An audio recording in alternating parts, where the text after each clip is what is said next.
হিজাব ছাড়া গান গেয়ে তা ইউটিউবে প্রকাশ। এরপর ওই নারী শিল্পীকে ৭৪টির দৌড়া মারার চাঞ্চল্যকর রায় দিয়েছেন আদালত। ইসলামী দণ্ডবিধি লঙ্ঘনের অভিযোগে বেত্রাঘাতের পাশাপাশি ওই শিল্পী এবং তার দলের সদস্যদের উপর আগামী ২ বছরের জন্য নিষেধাজ্ঞা জারি করা হয়েছে। এ রায়ের পর বিশ্বজুড়ে তৈরি হয়েছে তীব্র প্রতিক্রিয়া ও সমালোচনা। বিস্তারিত জানাচ্ছেন মেহেদী হাসান।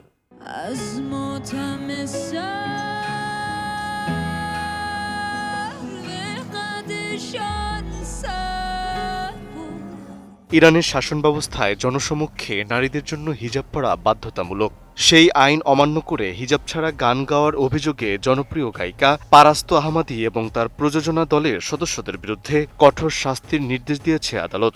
দেশটির কোম প্রদেশের একটি ফৌজদারি আদালত তাদের ৭৪টি করে দৌড়া মারার পাশাপাশি ২ বছরের জন্য দেশ ত্যাগ এবং যে কোনো ধরনের শৈল্পিক কর্মকাণ্ডে অংশ নেওয়ার উপর নিষেধাজ্ঞা জারি করেছে। ইসলামিক দণ্ডবিধির ৬৩৮ নম্বর ধারার আওতায় এই রায় দেওয়া হয়েছে।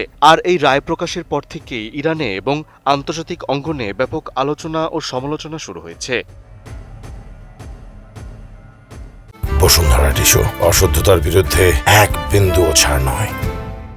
মূলত ২০২৪ সালে নিজের ইউটিউব চ্যানেলে সম্প্রচারিত একটি লাইভ কনসার্টকে কেন্দ্র করেই এই ঘটনার সূত্রপাত। ওই কনসার্টে ২৯ বছর বয়সী পারাস্ত আহমাদি হিজাব ছাড়া উপস্থিত হয়ে আজ খুনে জাভানানে ভাতান নামের একটি দেশত্ববোধক গান পরিবেশন করেন। এরপর কনসার্টটির ভিডিও সামাজিক যোগাযোগ মাধ্যমে দ্রুত ছড়িয়ে পড়ে এবং ইউটিউবে লাখ লাখ বার দেখা হয়। ভিডিওটি ব্যাপক আলোচনা আসার পর বিষয়টি ইরানের কর্তৃপক্ষের নজরে আসে। পরে পারাস্ত আহমাদি এবং তার সঙ্গে থাকা কয়েকজন সঙ্গীত শিল্পীকে সাময়িকভাবে আটক করা হয়, যদিও পরে তারা মুক্তি পান। তবে ওই ঘটনাকে কেন্দ্র করেই তাদের বিরুদ্ধে আনুষ্ঠানিক মামলা দায়ের করা হয়।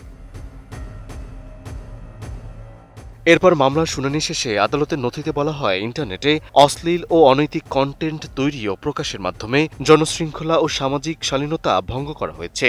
আদালতের মতে হিজাব ছাড়া গান গেয়ে তা অনলাইনে প্রচার করার মাধ্যমে ইসলামী বিধিবিধান লঙ্ঘন করা হয়েছে। আর সেই কারণেই শিল্পী এবং তার দলের সদস্যদের বিরুদ্ধে দৌড়া মারার নির্দেশ দেওয়া হয়েছে। তবে এখন পর্যন্ত ইরানের সরকারি বিচার বিভাগীয় সংবাদ সংস্থা আনুষ্ঠানিকভাবে রায়ের বিস্তারিত প্রকাশ করেনি।